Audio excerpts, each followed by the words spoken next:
जून 4 को लोकसभा के रिजल्ट्स आए थे, जो इलेक्शन हुए थे उसके रिजल्ट आए थे। और उस वक्त कांग्रेस पार्टी और इंडिया अलायंस बहुत खुश थी। पर जून महीना ख़त्म भी नहीं हुआ और वो एक बहुत महत्वपूर्ण चुनाव, यानी इंडिया अलायंस अपने जीवन का कहेंगे, ये अलायंस एक बहुत महत्वपूर्ण चुनाव हार गई। नमस्कार, मैं हूं वरुण सिंह और आप देख रहे हैं भारतवर्ष विद वरुण सिंह। आप भी पूछेंगे कि भैया कोई बड़ी चुनाव तो हुआ नहीं जहां पर लोगों ने जाकर वोट किया हो, मतदान दिया हो, तो कौन सा चुनाव हार गए? दरअसल इस देश के इतिहास में पहली दफा ऐसा हुआ है, या पहली बार ऐसा हुआ है, जब स्पीकर यानी लोकसभा के अध्यक्ष के पद के लिए चुनाव हुआ। दरअसल भारतीय जनता पार्टी और एनडीए के पास 294 वोट्स हैं या सीट्स हैं यहाँ पर लोकसभा में। वहीं पर पूरी की पूरी इंडी अलायंस मिलकर 232 तक है, जिसमें से 240 अगर मैं बात करूं तो कंपेयर करूं तो इंडी अलायंस के मुकाबले तो भारतीय जनता पार्टी की इकलौते अलग से अगर बात करें तो 240 सीट तो उनके पास है। पर कांग्रेस जिसके पास 99 एमपी है वो कहती है कि भैया हम तो चुनाव करेंगे, और उन्होंने के सुरेश ये स्पीकर के लिए नाम दे दिया था। और अब इसको लेके भी बवाल हो गया था, क्योंकि बहुत सारे ऐसे पॉलिटिकल पार्टीज थे जिसमें तृणमूल कांग्रेस सबसे आगे था, जिन्होंने कहा कि भैया बिना कंसल्टेशन किए, क्योंकि अलायंस धर्म कहता है कि आप कोई भी निर्णय लेंगे तो आपको कंसल्ट करना ज़रूरी है।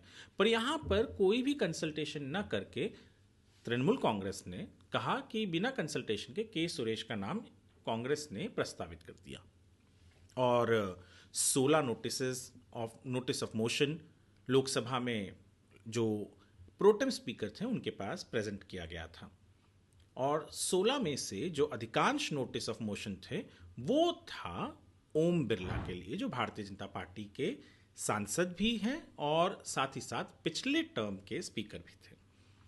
और जब प्रधानमंत्री नरेंद्र मोदी ने उनका नाम सुझाया या नोटिस ऑफ मोशन अपना मूव किया, उसके बाद में राजनाथ सिंह जी ने उसे सेकंड किया। ऐसे कर कर बहुत से लोगों ने भारतीय जनता पार्टी के और एनडीए अलायंस के, चाहे वो शिवसेना हो, चाहे वो टीडीपी हो, जनता दल यूनाइटेड हो, जितिन राम मांझी हो, और जेडीएस हो, जेडीयू हो, इन सब ने ओम बिरला का नाम प्रपोज किया और सेकंड भी किया।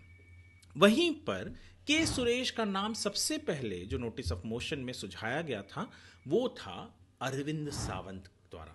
अरविंद सावंत उद्धव बाला साहब ठाकरे शिवसेना जो है उसके मेंबर ऑफ पार्लियामेंट है साउथ मुंबई से। सुप्रिया सुले ने भी उनका नाम का अनुमोदन किया के सुरेश का, और चुनाव हुए, वोटिंग हुआ, वॉइस वोट हुआ नरेंद्र मोदी के नोटिस ऑफ मोशन में, जिसमें उन्होंने कहा था कि ओम बिरला को नॉमिनेट किया जाए या ओम बिरला को ये बनाया जाए क्या स्पीकर। तो जब वोट हुआ तो वॉइस वोट पर ओम बिरला जीत गए और के सुरेश हार गए।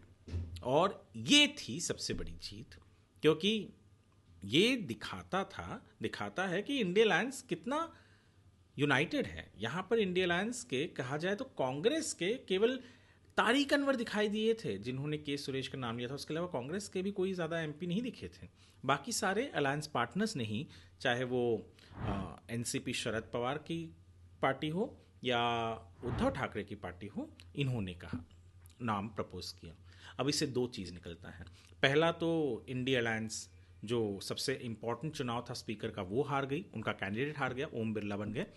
पर एक और पॉजिटिव चीज़ एमवीए के लिए और महाराष्ट्र में भारतीय जनता पार्टी के लिए दुख क्यों? क्योंकि एमवीए के तीन पार्टीज हैं, जो हैं कांग्रेस, एनसीपी शरद पवार, और तीसरा है यूबीटी शिवसेना।